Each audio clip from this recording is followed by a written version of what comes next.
헤일리 비버가 맞는 NAD 주사로 맞는 거거든요. 헤일리 비버는 미국은 이걸 주사로 맞을 수 있는데 이제 우리나라는 아직 얘는 허가가 안 나왔기 때문에.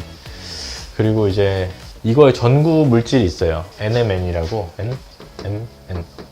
얘는 수액으로 일본에서는 맞긴 하는데 우리나라는 아직 허가가 안 났기 때문에 우리나라에서는 경구 영양제로 먹을 수 있고, 그리고 이제 나이아신이라고 해서 나이아신, 이게 비타민 B3거든요. 그래서 얘를 이제 우리나라에서는 수액으로 맞을 수가 있는 겁니다. 아데닌이라는 염기가 있고 라이보스라고 하는 당이 붙고 여기에 인지질이 붙는 이 구조를 우리가 이제 모노뉴클레오타이드라고 부르는거든요.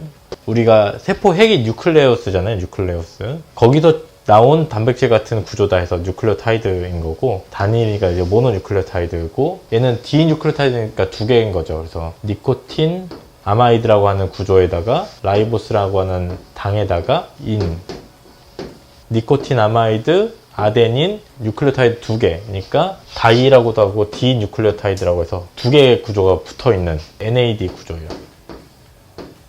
NAD 플러스가 있는 건 이제 산화됐다는 뜻이고요. 이 NAD가 하는 역할은 우리 몸에 ATP라고 들어보셨나요? ATP? ATP가 이제 우리 몸이 사용하는 화폐 같은 거예요. 에너지를 저장했다가 방출하는. 그래서 이 ATP도 구조가 이거랑 유사해요. 그래서 아데닌에다가 라이보스가 붙은 얘를 이제 아데노신이라고 부르는데 여기에 인지질이 3개가 붙는 겁니다. 그래서 이게 ATP거든요. 아데노신 트리포스페이트라고 해서 인 3개가 붙은 건데 이 인이 한 개 떨어져 나갈 때마다 에너지가 나와요. 인이 하나 방출되면서 ADP가 되고 하나가 더 빠져나가면 AMP가 됩니다. 모노가 되는 거죠. 인이 마지막까지 하나 더 빠져나가면 그냥 아데노신만 남는 거예요. 아데노신. 카페인이 이 아데노신이랑 비슷한 구조를 갖고 있어서 아데노신이 붙는 자리에 붙어서 아데노신의 기능을 방해하는 건데, 아데노신이 혈류량이 증가하면은 졸리게 돼 있습니다. 그 아데노신이 붙는 자리에 카페인이 들어가면서 안 졸려, 아데노신 별로 없어, 이런 느낌으로 가서 카페인이 안 졸리게 하는 각성 효과가 나오는 겁니다. 아무튼 그게 ATP인데 이 ATP를 만들 때 쓰이는 게 NAD 플러스예요. NAD 플러스에서 나중에 얘가 NADH라는 걸로 바뀌게 되는데, H 플러스에다가 전자 2개가 더해져서 NADH가 되는 겁니다. 이 전자 2개가 여기에 NAD에 들어가는 요 힘을 가지고 우리가 ATP를 만들 수가 있어요. 요 전자 2개를 붙이는 거는 우리가 밥을 먹거나 분해되면서 에너지가 나오면 걔를 이 전자 2쌍을 여기다 붙여주는 걸로 해서 저장을 한 다음에 다시 NADH에서 H가 빠져나오고 전자 2개가 나오면서 NAD 플러스로 다시 돌아가게 됩니다. 이렇게 왔다 갔다 해요. 이 전자 2개가 최종적으로 2.5개의 ATP를 만들게 됩니다. 그래서 이게 기본적인 NAD 플러스가 필요한 이유인데, 나중에 나이가 들면은 고갈이 되게 됩니다. PARP라는 게 있어요. 약자를 다 알 필요 없는데 얘가 하는 역할은 이제 DNA가 손상을 받으면 그걸 복구시켜주는 역할을 하는데, 그때 이 NAD를 갖다 씁니다. 썰투인 유전자라고 해서 장수 유전자라고 있어요. 얘가 활성화되려면 NAD가 많아야 돼요.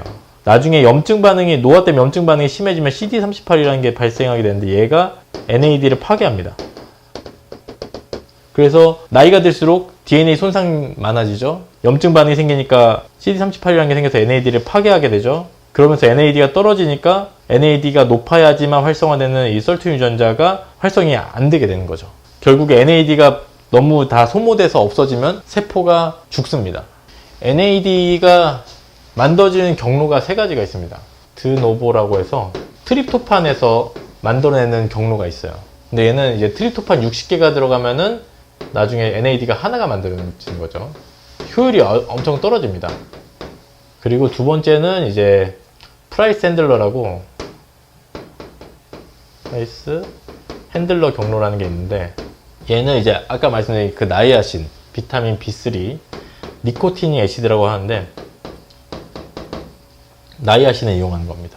이게 나이아신이라고, 다른 건 다 니코틴을 부르는데 얘는 나이아신을 부르는 이유가 이제 니코틴이 담배 피우면 나오는 것 때문에, 니코틴산이라고 하면은 약간 좀 사람들이 오해할 수 있어서 이름을 나이아신이라고 붙인 건데, 나이아신 아데닌 모노 뉴클레오타이드라는 걸 먼저 만들어요. 여기다가 나이아신, 아까처럼 아데닌 디 뉴클레오타이드로 만듭니다. 그 다음에 이 나이아신을 니코틴 아마이드로 교체를 해서 니코틴 아마이드 아데닌 디 뉴클레오타이드라는 걸로 바꿔요. 그래서 이 나이아신을 써서 이렇게 만들어내는 구조가 하나 있습니다. 세 번째가 이제 셀비지 패스웨이라고 해서 재활용하는 거예요. NAD가 파괴되면은 부산물로 니코틴 아마이드가 떨어져 나오거든요. 그냥 NAM이라고 약자로 표현하는데, 이 NAM을 갖다가 다시 NAD로 만들어주는 거예요. 재활용을 하는 겁니다. 사실 이 세 가지 경로가 충분히 잘 작동을 하면은 아무리 많이 써더라도 얘는 효율이 떨어지는 데다가 나이가 들수록 점점 생산량이 떨어져요. 얘도 마찬가지로 나이아신이 이제 몸에서 여러 경로로 공급은 되지만 최종적으로 이제 대부분 다 셀비지 패스웨이를 많이 쓸 수밖에 없거든요. 여기에다가 이제 라이보스를 붙여주는 NAMPT라는 효소가 있습니다. 얘가 활성이 떨어지다 보니까 NAD가 부족하게 되죠. 이 효소를 만들어내도록 자극하는 애가 장수 유전자 있었잖아요. 그래서 SALT1이라는 유전자가 얘를 만들도록 자극을 해요. 근데 NAD가 떨어지면 이 SALT 유전자 활성이 떨어진다고 했잖아요. NAMPT가 소모가 되면서 이제 활성이 떨어지게 돼서 NAD가 부족해지니까 SALT 유전자가 활성이 안 되게 되고, 그래서 얘를 자극을 못 하니까 NAMPT 활성이 더 많이 떨어지게 되는 거죠. 그러다 보니까 이 셀비지 패스웨이가 원활하게 가동이 안 됩니다. 이제 소모된 NAM은 니코틴 아마이드는 많게 되는데, 얘는 세포를 잘 왔다 갔다 하기 때문에 세포 내의 농도가 너무 증가하게 되면은 바깥으로 새어 나와요. NAM들이.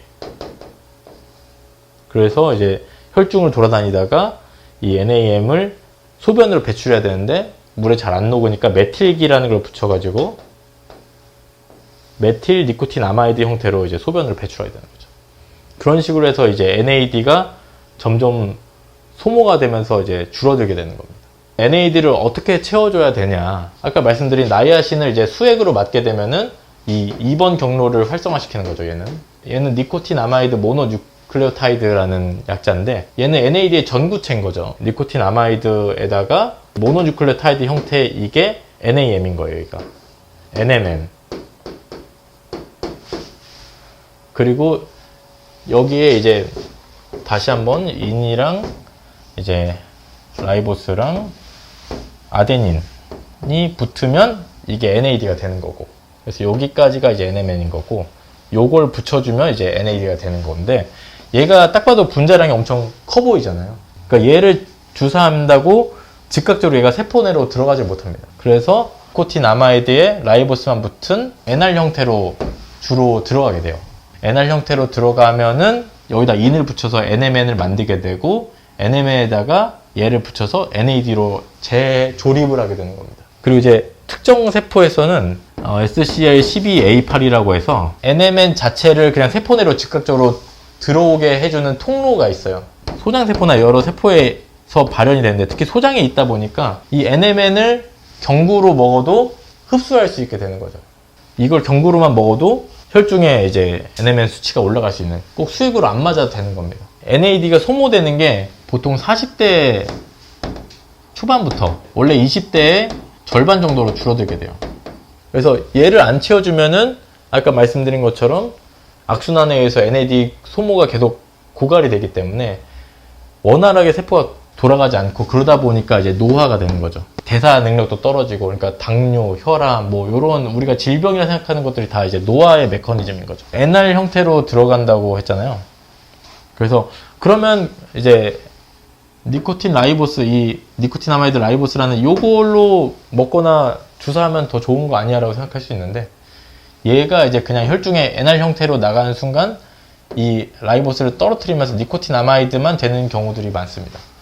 그래서 이제 얘를 세포에 도달할 때까지 안전하게 도달하게 해서 좀 더 큰 형태, 그래서 NMN 형태나 NAD 형태로 전달을 해주는 게 제일 좋다. NAD를 채워주는 게 수명에는 영향을 못 미칩니다. 수명이 증가되는 건 아니에요. 장수 유전자라고 해서 또 네. 근데 이제 건강 수명이라고 하죠. 건강 수명. 우리가 건강하게 지낼 수 있는. 그 정도네요. 네. 너무 좋은데? 그러니까 뭐 질병을 앓지 않고 오랫동안 활성을 유지할 수 있게 해주는 걸 증가시켜주는 거죠. 그러니까 우리가 이거 뭐 100살, 뭐 80살까지 사는데 그거를 뭐 100세까지 살 수 있게 해준다 이건 아닌데 뭐 70에서 80까지 엄청 아프면은 사실 이게 큰 의미가 없잖아요. 이 NAD를 증가시키는 거에 이제 좀 문제가 될 수 있는 게 이제 확인해야 되는 게 심장이나 이런 게 우리가 봐요. 뭐 그런 것들은 당연히 기본적으로 체크는 해야 되는데 암 아니요? 너무 심한데? 이제 암이 있는 분들이 이제 NAD를 보충을 하면은 암도 이 세포니까 NAD가 많이 필요할 거 아니에요. 자기들 복제하고 막 이럴 때. 그러니까 암 환자분들에서는 NAD를 증가시키는 게 안 좋을 수가 있죠. 암도 같이 달아나. 그쵸. 그러다 보니까 이제 암 환자분들은 암이, 그러니까 있나 없나를 확인해야 되는 거죠. 보통 근데 이제 3, 40대 때는 암이 별로 없으니까 30대 초반에는 암이 없는 상태에서는 보충을 해주면 이제 세포들이 활성이 훨씬 높아지니까 면역력도 증가되고 그래서 암세포 유전자 변형도 잘 고쳐주는 능력이 뛰어나니까 그래서 암으로 갈 확률도 줄어들고 면역세포들의 활성 높아지니까 암도 잘 잡아내고 그래서 암 발생률을 좀 줄일 수 있는 여지가 있는 건데 이제 이미 암이 생겼다는 거는 수백만 세포 덩어리에 이제 혈관이 이제 자기가 이제 혈관을 끌어다가 쓰고 있기 때문에 우리가 NAD를 증가시키는 성분들이 혈액을 통해서 이 암한테 갈 수가 있는 거죠. 그러니까 이제 진단될 정도의 크기가 아닌 암 세포 조금 있는 거는 NAD를 먹는데 크게 문제는 안 돼요. 근데 이제 암 덩어리가 생겨서 혈관이 이미 연결되어 있는 암이 발견이 되면 그때는 NAD를 증가시키면 안 됩니다.